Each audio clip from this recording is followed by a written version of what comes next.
26واں پارہ آج ہم شروع کر رہے ہیں۔ اعوذ باللہ من الشیطان الرجیم۔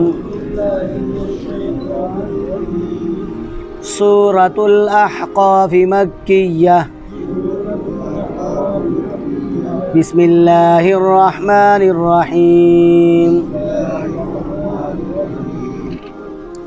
حامیم تنزیل الکتاب من اللہ العزیز الحکیم۔ ما خلقنا السماوات والأرض وما بينهما إلا بالحق وأجل مسمى والذين كفروا عما أنذروا معرضون قل أرأيتم ما تدعون من دون الله أروني ماذا خلقوا من الأرض أم لهم شرك في السماوات ائتوني بكتاب من قبل هذا أو أثارة من علم إن كنتم صادقين۔ صدق اللہ العظیم۔ کل ہم نے اللہ تبارک و تعالیٰ کے فضل سے اللہ کے کلام کا 25واں پارہ مکمل کیا تھا۔ آج ہم اللہ کے فضل اور اللہ کی توفیق سے قرآن پاک کا 26واں پارہ شروع کر رہے ہیں۔ 26ویں پارے کی سورۃ الاحقاف سے ہمارا سبق شروع ہو رہا ہے۔ اس سورت کا نام سورۃ الاحقاف ہے اور احقاف جمع ہے حقفن کی۔ حقف کسے کہتے ہیں؟ ریت کا ٹیلہ۔ چونکہ اس سورت کے اندر اللہ تبارک و تعالی نے قوم عاد کا تذکرہ فرمایا ہے اور قوم عاد جہاں رہتے تھے وہاں پر ریت کے بڑے بڑے اونچے اور بہت بڑے بڑے ٹیلے تھے، جس کی وجہ سے اللہ تبارک و تعالی نے احقاف کا تذکرہ فرمایا اور اس سورت کا نام سورۃ الاحقاف رکھ دیا گیا۔ یہ سورت مکہ مکرمہ میں نازل ہوئی، اس لیے اس سورت کو مکی سورت کہتے ہیں۔ اس سورت کے نازل ہونے سے پہلے 65 صورتیں نازل ہو چکی تھیں، یعنی قرآن پاک کے نزول کے اعتبار سے اس سورت کا 66واں نمبر ہے اور قرآن پاک کی ترتیب کے لحاظ سے اس سورت کا 46واں نمبر ہے۔ اس سورت کے 4 رکوع ہیں اور اس کی 35 آیات ہیں۔ اللہ تبارک و تعالی نے اس سورت کو شروع فرمایا حامیم سے۔ حامیم یہ حروف مقطعات میں سے ہے اور پہلے بھی بتلا چکا ہوں کہ حروف مقطعات ان حروف کو کہا جاتا ہے جو کاٹ کاٹ کر پڑھے جاتے ہیں، یعنی علیحدہ علیحدہ پڑھے جاتے ہیں۔ ہا کو الگ ہم پڑھتے ہیں، میم کو الگ پڑھتے ہیں، اور اس کی بہت ساری تفاسیر ہیں۔ تفسیر میں یہ بھی آتا ہے کہ اس کا کوئی معنی نہیں ہے، یہ بھی آتا ہے کہ اس کے معنی ہیں لیکن اس کو صرف اللہ تعالیٰ جانتے ہیں، اور یہ بھی تفاسیر میں آتا ہے کہ اس کے معنی اللہ تعالیٰ اور اللہ کے محبوب حضور نبی اکرم صلی اللہ علیہ وآلہ وسلم کے درمیان ایک راز ہیں۔ لیکن حضرت عبداللہ ابن عباس رضی اللہ تعالیٰ عنہ کی تفسیر کے مطابق اس کے معنی ہیں، وہ کیا کہتے ہیں کہ ہا سے مراد حمید ہے اور میم سے مراد مجید ہے۔ حمید اور مجید دونوں کس کے نام ہیں؟ اللہ تعالیٰ کے صفاتی نام ہیں۔ تو وہ کیا کہتے ہیں؟ یہ مخففات ہیں، یعنی ہا سے مراد حمید، حمید اللہ کا صفاتی نام ہے، اس کا مطلب کیا ہے؟ قابل تعریف، اور مجید یہ بھی اللہ تعالیٰ کا صفاتی نام ہے اور اس کا مطلب کیا ہے؟ بزرگی والا۔ تو اللہ تبارک و تعالی نے ارشاد فرمایا حامیم تنزیل الکتاب۔ تنزیل الکتاب، یہاں پر کتاب کا تذکرہ فرمایا۔ کون سی کتاب؟ یعنی یہ کتاب جو ہمارے سامنے پڑھی ہوئی ہے، یعنی قرآن پاک اس سے مراد ہے۔ تنزیل اتاری ہوئی ہے، الکتاب یہ کتاب، من اللہ اللہ تعالیٰ کی طرف سے، العزیز جو غلبے والا ہے، الحکیم جو حکمت والا ہے۔ یہ قرآن پاک اللہ تبارک و تعالیٰ کا کلام ہے، اللہ کی کتاب ہے، جس کو اللہ تبارک و تعالیٰ نے نازل فرمایا ہے۔ اللہ تبارک و تعالیٰ نے فرمایا من اللہ العزیز الحکیم، عزیز بھی اللہ کا صفاتی نام ہے اور حکیم بھی اللہ تبارک و تعالیٰ کا صفاتی نام ہے۔ العزیز غلبے والا، یعنی ایسی غالب ذات کہ اس پر کوئی اور غلبہ حاصل نہیں کر سکتا۔ اور العزیز سے اشارہ کیا ہے؟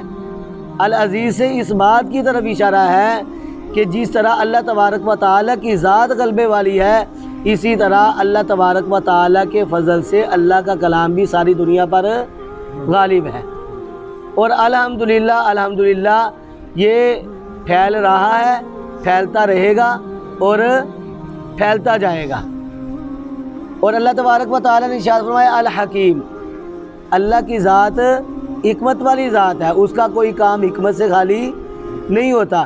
اس کتاب کے اندر بھی اللہ تبارک و تعالیٰ نے جن باتوں کا تذکرہ فرمایا ہے وہ ساری کی ساری باتیں حکمت والی ہیں، اور اللہ تبارک و تعالیٰ اپنی حکمتوں کو جانتے ہیں، ان کی حقیقت کو جانتے ہیں۔ میں اور آپ ان حکمتوں کو سمجھ نہیں سکتے، لیکن اللہ تبارک و تعالیٰ نے اپنے کلام کے اندر جو باتیں، جو احکامات ذکر فرمائے ہیں وہ ہمارے لیے ہیں، اور ہر حکم اللہ تبارک و تعالیٰ کا اس میں کچھ نہ کچھ حکمت ضرور ہے۔ اس سے آگے اللہ تبارک و تعالیٰ نے اپنی تخلیقات کا تذکرہ فرمایا، جو چیزیں اللہ تبارک و تعالیٰ نے پیدا کی ہیں۔ اب دیکھیں قرآن پاک کا موضوع کیا ہے؟ اللہ تعالیٰ کی توحید۔ اس آیت کے اندر جو ہم پڑھ رہے ہیں اللہ تعالیٰ کی وحدانیت کا بھی بیان ہے اور اللہ تبارک و تعالیٰ کی خالقیت کا بھی بیان ہے۔ اللہ نے ارشاد فرمایا ما خلقنا، نہیں ہم نے پیدا کیا، السماواتی آسمانوں کو، والارض اور زمین کو، وما اور جو کچھ بینہما ان دونوں کے درمیان ہے، الا مگر بالحق کی، حق کے ساتھ۔ دیکھیں ہر چیز کو بنانے کا کوئی نہ کوئی مقصد ہوتا ہے۔ زمین و آسمان کے خالق اور مالک کون ہیں؟ اللہ تبارک و تعالیٰ۔ اور اللہ تبارک و تعالیٰ نے زمین و آسمان کو بے فائدہ نہیں بنایا ہے، اس کو بیکار نہیں بنایا ہے۔ دیکھیں ہم کوئی چیز بناتے ہیں تو ہمارے بنانے کا کوئی، اس چیز کو بنانے کا کوئی مقصد ہوتا ہے۔ مثال کے طور پر یوں سمجھ لیجئے، ہم نے یہ مسجد بنائی یا کوئی مدرسہ بناتے ہیں یا اسکول ہے یا کالج ہے یا یونیورسٹی ہے، اس کی عمارت کو ہم کھڑا کرتے ہیں، چھت بناتے ہیں، تو ہمارے بنانے کا مقصد کیا ہوتا ہے؟ کیا ہم اس میں بچوں کو تعلیم دیں گے، بچوں کی پڑھائی ہوگی، اور پڑھائی کے لیے ہم کیا کرتے ہیں؟ ایک نصاب مقرر کرتے ہیں، پھر اس نصاب کو پڑھانے کے لیے معلم جو ہے اس کو تجویز کرتے ہیں، اور پھر جو نصاب ہم نے پڑھانا ہے اس کے لیے ہم وقت متعین کرتے ہیں کہ 2 سال میں ہم نے اس کورس کو مکمل کرنا ہے یا 4 سال میں مکمل کرنا ہے، یعنی ایک مدت متعین کرتے ہیں۔ اسی طرح اللہ تبارک و تعالیٰ نے زمین و آسمان کو بنایا، اس کی عمارت کو کھڑا کیا۔ اب اللہ تبارک و تعالیٰ نے بطور نصاب کے ہمیں اپنا دین اسلام عطا کر دیا، اور اللہ تبارک و تعالیٰ نے پڑھانے کے لیے معلم یعنی کس کو بھیج دیا؟ اللہ تبارک و تعالیٰ نے اپنے نبیوں کو بطور معلم کے بھیج دیا۔ اب نبی آتے رہے اور اپنی قوم کو دین کے احکامات سکھلاتے رہے، یہ سمجھاتے رہے کہ اپنے عقائد کو درست کر لو، نماز ادا کرو، روزے رکھو، زکوٰۃ ادا کرو، حج کرو۔ سارے نبیوں کی دعوت ایک ہی دعوت تھی، تو اللہ تبارک و تعالیٰ نے نبیوں کو بطور معلم کے بھیجا، نبیوں نے ہمیں یہ نصاب پڑھایا۔ اب جب ہمارا دنیا کا نصاب مکمل ہوتا ہے تو آخر میں کیا ہوتا ہے؟ امتحان، اور یہ نصاب جو نبیوں نے ہمیں پڑھایا ہے اس کا بھی امتحان ہوگا، اور پھر ایک وقت ایسا آئے گا کہ اللہ تبارک و تعالیٰ زمین کو بھی اور آسمان کو بھی اللہ تبارک و تعالیٰ اٹھا لیں گے۔ تو اللہ تبارک و تعالیٰ نے قرآن پاک کے اندر عقل مند لوگوں کا بیان کرتے ہوئے ارشاد فرمایا کہ عقل مند لوگ جو ہیں وہ کیا کہتے ہیں کہ ربنا ما خلقت ھذا باطلا، اے ہمارے پروردگار آپ نے اس زمین کو یا آسمانوں کو آپ نے بے فائدہ نہیں بنایا ہے۔ اب جب اللہ تبارک و تعالی نے بنا دیا تو اللہ نے یہ بھی ارشاد فرمایا کہ جو کچھ بھی ہم نے زمین میں اور آسمان میں اور جو کچھ ان دونوں کے درمیان میں ہے، چاند ستارے سورج دریا جتنی بھی مخلوقات ہیں، سب کو ہم نے حق کے ساتھ پیدا کیا ہے، یعنی ان کو بنانے کا کوئی مقصد ہے۔ جب اب مقصد پورا ہو جائے گا تو کیا ہوگا؟ یہ مقصد کب تک ہے؟ اللہ نے فرمایا وَأَجَلٍ مُّسَمًّى، اور ایک مقررہ میعاد تک، ایک میعاد جو کہ اللہ تعالیٰ نے مقرر کر دی ہے۔ ہمیں اللہ تبارک و تعالیٰ نے بنایا ہے تو اللہ تبارک و تعالیٰ نے ہماری موت کا ایک دن متعین کیا ہے۔ اسی طرح اللہ تبارک و تعالیٰ نے زمین و آسمان کو بنایا، اللہ تبارک و تعالیٰ نے کسی مقصد کے تحت بنایا، اور اللہ تبارک و تعالیٰ نے ایک دن متعین فرما دیا کہ ہم زمین کو بھی ختم کر دیں گے اور آسمانوں کو بھی ختم کر دیں گے۔ قرآن پاک میں آتا ہے نا یوم نطوی السماء، جس دن ہم آسمان کو لپیٹ دیں گے، اور زمین کا حال کیا ہوگا؟ اللہ تعالیٰ فرماتے ہیں لا ترى فیہا عوجا ولا امتا، زمین کو ہم برابر کر دیں گے، ایسی برابر ہوگی کہ نہ اس میں کوئی ٹیڑھا پن ہوگا، نہ کھجی ہوگی، اور نہ ہی کسی جگہ سے اونچی ہوگی اور نہ ہی کسی جگہ سے نیچی ہوگی، بلکہ بالکل ہموار ہوگی۔ اور حدیث میں کیا آتا ہے کہ اس قدر ہموار ہوگی کہ اگر مشرق کی طرف سے ایک انڈے کو لڑکایا جائے تو وہ انڈا جو ہے وہ مغرب کی طرف پہنچ جائے، اور مغرب کی طرف سے اگر انڈے کو لڑکایا جائے تو وہ مشرق کی طرف پہنچ جائے، یعنی اس قدر ہموار یہ زمین ہو جائے گی۔ تو اللہ تبارک و تعالیٰ نے جب تک اللہ تبارک و تعالیٰ نے اس کا مقصد تھا، اللہ تبارک و تعالیٰ نے تب تک تو اس کو قائم رکھنا ہے، لیکن جو میعاد اللہ نے مقرر فرما دیا ہے اس میعاد کے مطابق اللہ تبارک و تعالیٰ نے اس کو ختم کر دینا ہے۔ اس سے آگے اللہ نے ارشاد فرمایا والذین، اور وہ لوگ کافروا جنہوں نے کفر کیا، جنہوں نے انکار کیا، اما ان چیزوں سے، انذروا جن سے ان کو ڈرایا جاتا ہے، معرضون وہ اعراض کرنے والے ہیں۔ کن چیزوں سے ڈرایا جاتا ہے؟ کفر سے ڈرایا جاتا ہے، شرک سے ڈرایا جاتا ہے، اللہ کی مخالفت سے ڈرایا جاتا ہے، گناہوں سے ڈرایا جاتا ہے کہ تم کفر کو چھوڑ دو، تم شرک نہ کرو، تم گناہوں والے کام نہ کرو، اللہ کی مخالفت کو چھوڑ دو۔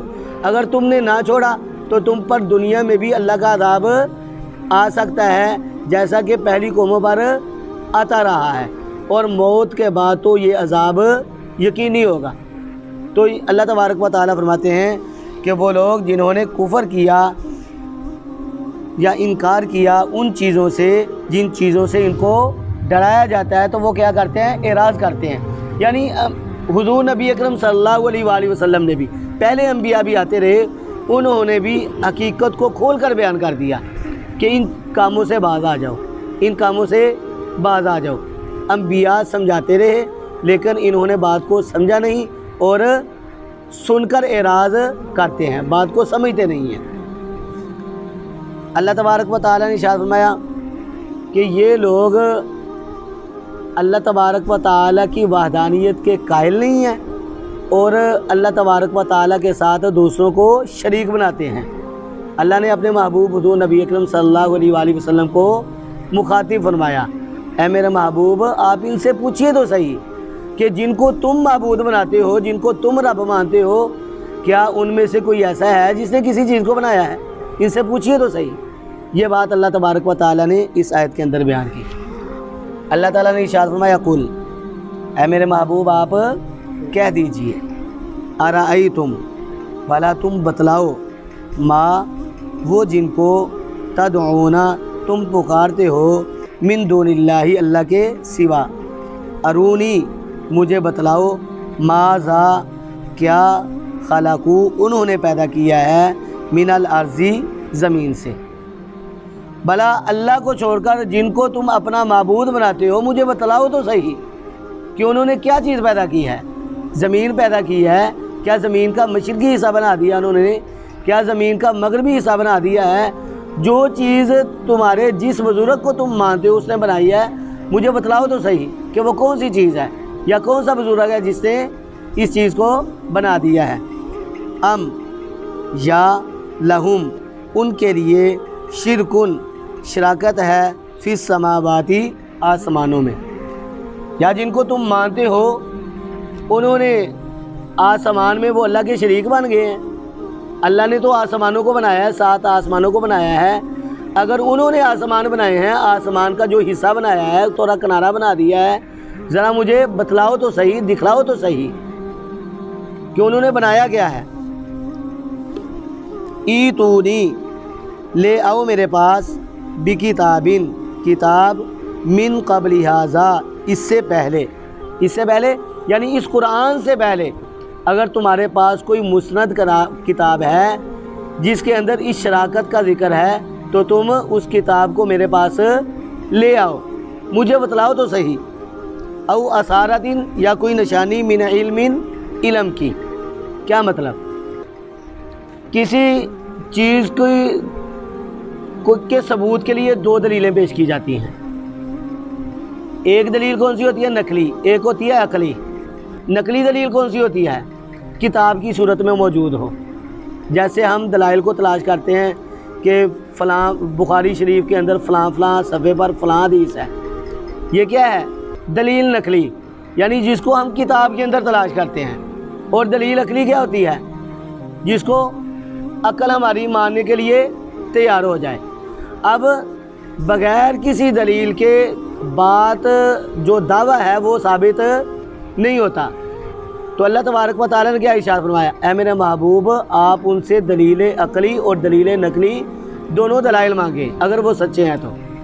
اگر ان کے پاس کوئی مستند کتاب ہے تو اس میں سے دکھلا دیں کہ اللہ تعالیٰ کا کون سا شریک ہے جس نے آسمان کا کوئی کنارہ بنا دیا ہے، یا ان سے دلیل عقلی مانگیے، کیا ان کے پاس کوئی دلیل عقلی ہے؟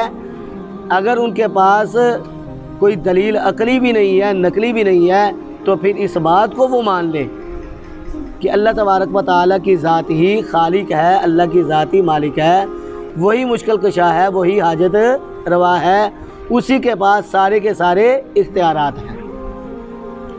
اگر اللہ تبارک و تعالیٰ نے یہ اختیارات کسی اور کو دیے ہوتے تو سب سے پہلے کس کو دیتے؟ حضور نبی اکرم صلی اللہ علیہ وآلہ وسلم کو، لیکن اللہ تبارک و تعالیٰ نے یہ اختیارات حضور نبی اکرم صلی اللہ علیہ وآلہ وسلم کو بھی عطا نہیں کیے، لیکن یہ لوگ جو ہیں وہ اللہ کے علاوہ بھی لوگوں کو پکارتے رہے، فرشتوں کو پکارتے رہے۔ جو پہلے لوگ تھے وہ کہتے یا لاتو یا مناتو اغیثنی، اے لات ہماری مدد کر، اے منات ہماری مدد کر۔ اسی طرح یہ یا جبرائیل یا میکائیل یا اسرائیل، فرشتوں کو پکارتے رہے ہماری مدد کریں۔ اور کچھ لوگ ایسے بھی ہیں جو انبیاء کو پکارتے ہیں کہ اللہ کے نبی ہماری مدد کر۔ اب دیکھیں حضور نبی اکرم صلی اللہ علیہ وآلہ وسلم پر بہت ساری مشکلات آئیں، اور مجموعی حیثیت سے سب سے بڑی مشکل جو آقا علیہ الصلوۃ والسلام پر آئی وہ کون سی تھی؟ مقام بدر والی۔ حضور نبی اکرم صلی اللہ علیہ وآلہ وسلم کے ساتھ 312 ساتھی ہیں، 313 آقا علیہ الصلوۃ والسلام خود ہیں۔ جمعرات کی رات ہے، عشاء کا وقت ہے، آقا علیہ الصلوۃ والسلام نے عشاء کی نماز پڑھائی، اور چمڑے کا سرخ رنگ کے چمڑے کا ایک خیمہ تھا، آقا علیہ الصلوۃ والسلام اس میں تشریف لے گئے۔ حضور نبی اکرم صلی اللہ علیہ وآلہ وسلم نے نفل نماز شروع کی۔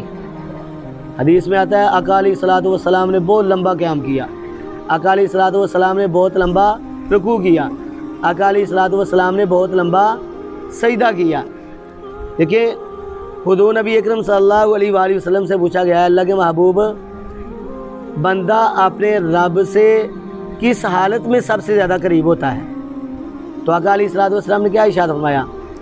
اقرب ما یکون العبد للرب وهو ساجدا، بندہ اللہ کے سب سے زیادہ قریب اس حالت میں ہوتا ہے جس حالت میں وہ سجدہ کر رہا ہو۔ سجدے کی حالت میں بندہ اللہ کے بہت زیادہ قریب ہوتا ہے، اور یہ سب سے زیادہ عاجزی کی حالت ہے، کیونکہ اس حالت میں بندے کا ہاتھ بھی زمین پہ لگا ہوتا ہے، اس کے پاؤں بھی زمین پر لگے ہوتے ہیں، گھٹنے بھی زمین پر ہوتے ہیں، ناک بھی زمین پر لگا ہوتا ہے، اور پیشانی بھی زمین پر لگی ہوتی ہے۔ اب یہاں سے ایک مسئلہ بھی سن لیں، نماز کی حالت میں، سجدے کی حالت میں ناک کی نوک اور پیشانی کا زمین پر لگا ہونا ضروری ہے۔ اگر یہ زمین پر نہیں لگے ہوں گے تو ہمارا سجدہ نہیں ہوگا، جب سجدہ نہیں ہوگا تو نماز بھی نہیں ہوگی۔ اور ایک حدیث میں آتا ہے آقا علیہ الصلوۃ والسلام نے ارشاد فرمایا لا صلاۃ لمن لم یمس انف الارض، کہ اگر کسی بندے کا سجدے کی حالت میں ناک زمین پر نہیں لگتا ہے تو اس کی نماز نہیں ہوتی ہے۔ ہاں اگر ناک زخمی حالت میں ہے یا پیشانی زخمی ہے تو پھر الگ بات ہے، مجبوری ہے، اور مجبوری کے مسائل بھی الگ ہیں، لیکن اگر صحیح ہے تو پھر ان دونوں کا یعنی ناک کی نوک اور پیشانی کا زمین پر لگا ہونا ضروری ہے۔ تو حضور نبی اکرم صلی اللہ علیہ وآلہ وسلم پر مشکل وقت ہے، آقا علیہ الصلوۃ والسلام سجدے کی حالت میں ہیں اور حضور نبی اکرم صلی اللہ علیہ وآلہ وسلم بہت زیادہ رو رہے ہیں، اللہ تبارک و تعالیٰ سے مدد مانگ رہے ہیں، دعا مانگ رہے ہیں، اے پروردگار میرے ساتھ میرے یہ جو ساتھی ہیں یہ میری 15 سال کی کمائی ہے، 15 سال میں یہ 312 ساتھی یہ میرے پورے 15 سال کی کمائی ہے، ان کو آپ کی بارگاہ میں لے کر آیا ہوں، اگر آج کے دن آپ نے ہمیں فتح عطا نہ کی، شکست ہمیں حاصل ہو گئی تو اس دنیا میں قیامت کے دن تک تیرا نام لینے والا کوئی نہیں رہے گا۔ اے پروردگار ہم آپ سے مدد مانگتے ہیں، آپ ہماری مدد فرمائیے اور اس میدان میں ہمیں فتح عطا کیجیے۔ حضور نبی اکرم صلی اللہ علیہ وآلہ وسلم اگر دوسروں کی مدد کر رہے ہوتے تو یہاں بھی آقا علیہ الصلوۃ والسلام خود اپنی مدد کرتے، لیکن حضور نبی اکرم صلی اللہ علیہ وسلم کی حالت کیا ہے؟ سجدے کی حالت میں ہے اور گر گرا کر اللہ تبارک و تعالیٰ سے مانگ رہے ہیں، اور اس حالت میں سیدنا ابو بکر صدیق رضی اللہ تعالیٰ عنہ جب آپ صلی اللہ علیہ وآلہ وسلم کو دیکھتے ہیں تو خیمہ میں داخل ہوتے ہیں اور آقا علیہ الصلوۃ والسلام کی بارگاہ میں عرض کرتے ہیں اے اللہ کے محبوب اب بس کر دیجئے، آپ نے بڑی زاری کی ہے، آپ اللہ کی بارگاہ میں بہت روئے ہیں، آپ نے بڑے آنسو بہائے ہیں، اور میں آپ سے کہتا ہوں اللہ تبارک و تعالیٰ آپ کی ضرور مدد کریں گے، اور اللہ تبارک و تعالیٰ نے مدد کی۔ تو کہنا یہ چاہتا ہوں کہ اللہ تبارک و تعالیٰ نے یہ سارے کے سارے اختیارات اپنے پاس رکھے ہیں، خدائی صرف اللہ تعالیٰ کے پاس ہے۔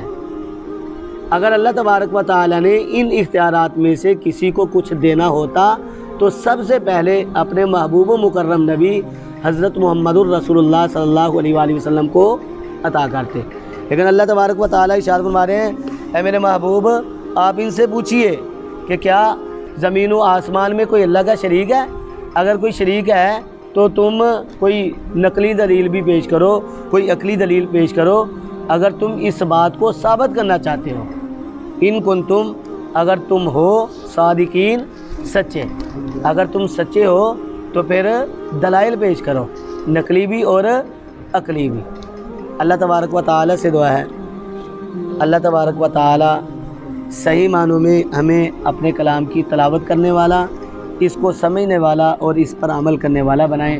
وآخر دعوانا ان الحمد للہ رب العالمین۔